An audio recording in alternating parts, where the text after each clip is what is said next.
This past weekend, I cased a jump on my motocross bike and injured my ankle.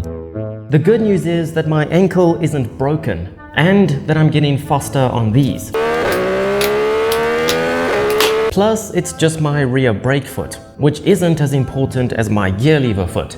But that does, however, mean that I can't record the video that I had planned for this week because it requires quite a lot of walking and riding motorcycles. Actually, the worst part is that I can't even wash my bike. So today we're going to do something a bit different and go down the dodgy rabbit hole that is motorcycle videos on TikTok. Something like this.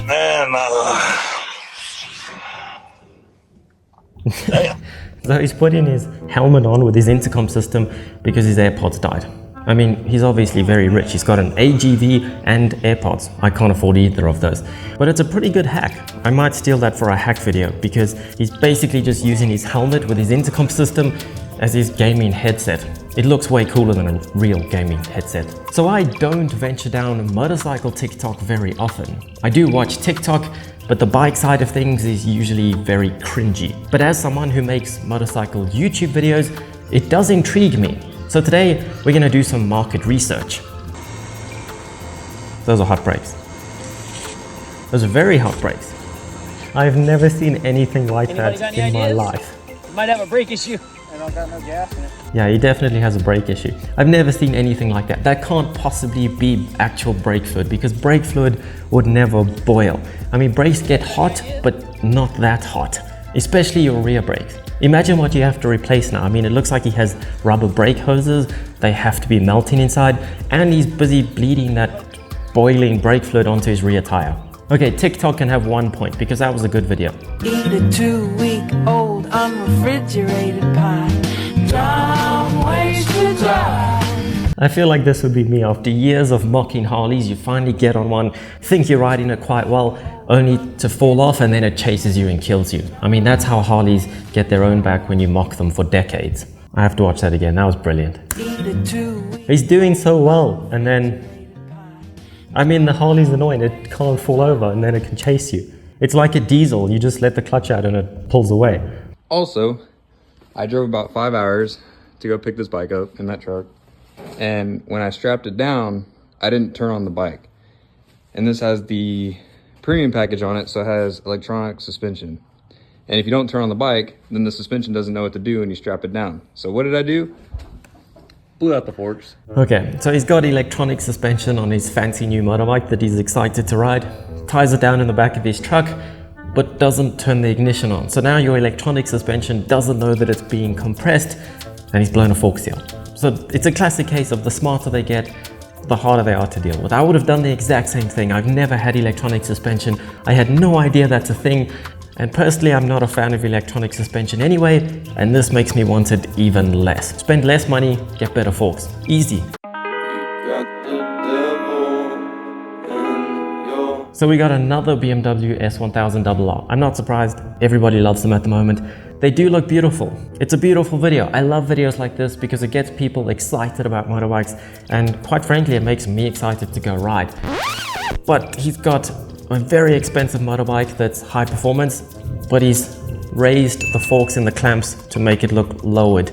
So immediately it doesn't handle like it's supposed to, and the suspension can't work like it's supposed to.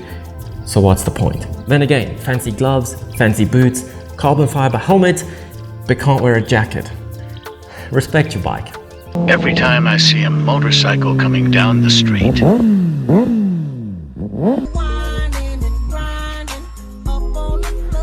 every good biker will do this. I've tried to get out of so many conversations and do that little suspicious run just to go and like peer over something to get a good view of the bike. Maybe you hear it, you think it's an R1, but you're not quite sure, and that's when you do the run.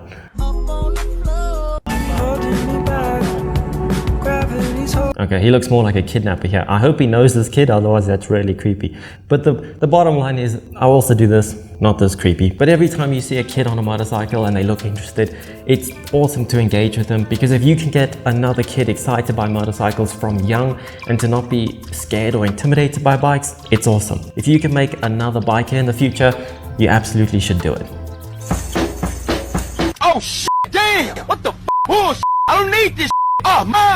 We've all been there, all been very close to that. That's exactly what my nightmares look like. I do exactly this, not the dropping apart, but every time I take the paddock stand or my bike off of the paddock stand, I check the kickstand is out 100 times. You kick it, you make sure it's fully extended, and even then, you're terrified it's just gonna fall over like that.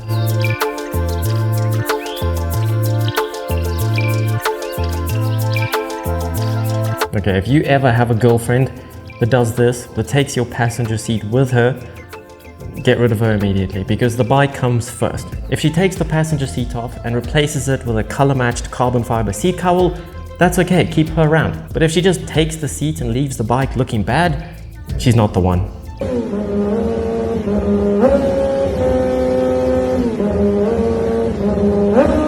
We got an R6 singing happy birthday. I'm not gonna lie, this is all I want for my birthday now. I mean, what a waste of a really beautiful engine, but I'm glad someone did it, and I kinda want that at my birthday.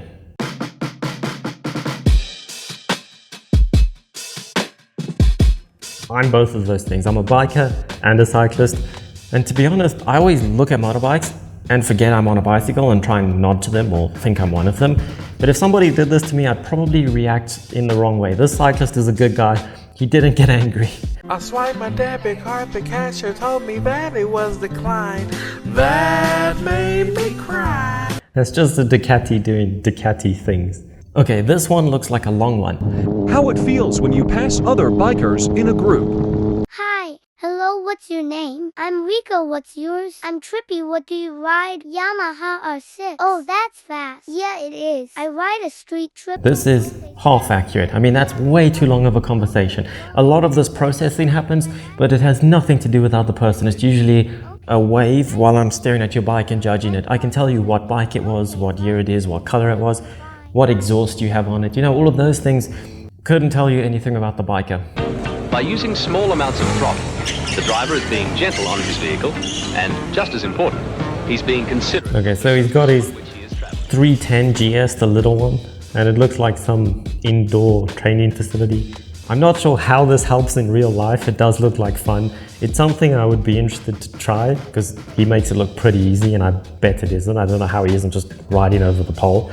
I hardly ever get stuck on poles when I'm just riding around, but I'd assume in the adventure world, it does help if you actually ride it properly. But with those wheels, those cast wheels, they have no spokes, he's not doing much off-roading, is he? Okay, so we got a ZH2, which is the track only one. You can't even take them on the road. And it looks like it's about to do an indoor drag race. This has to be like the UK or somewhere where it's just constantly raining.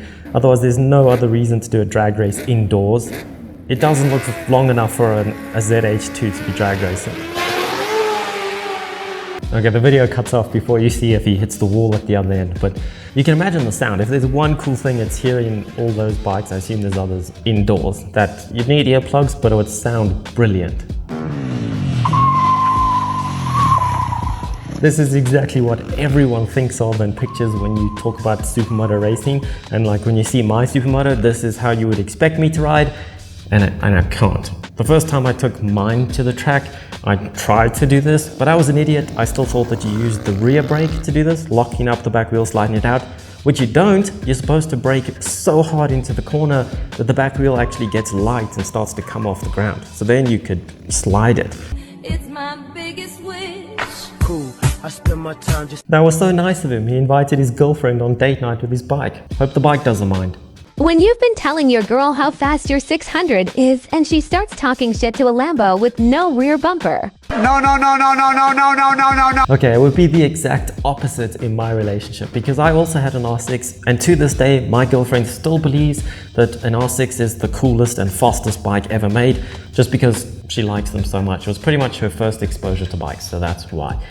So she would be the one talking me up to a bumperless Lambo and telling them how easily we'd beat them, and I'd be the one trying to explain to her that it's probably a twin turbo setup and that we don't want to play on a 600.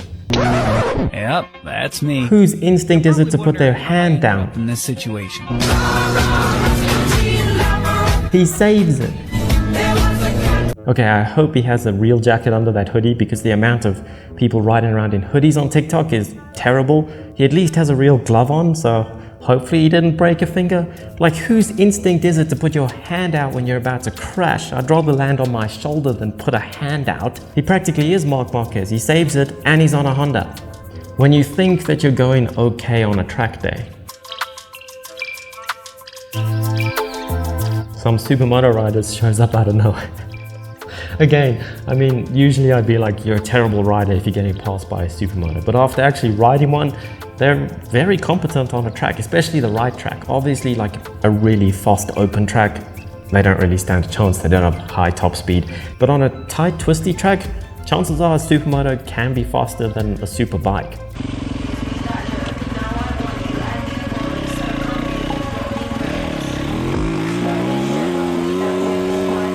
Okay, that took me way too long to realize that he has like a paddle instead of a front tire. I was confused why he was lining up with 0 speed, because if you come at a damn with speed, Travis Pastrana has proven that you can skim water. But this is cooler. I would never do it because it's just basically a matter of time before you sink your bike and have to rebuild the whole engine, but cool to see it on TikTok.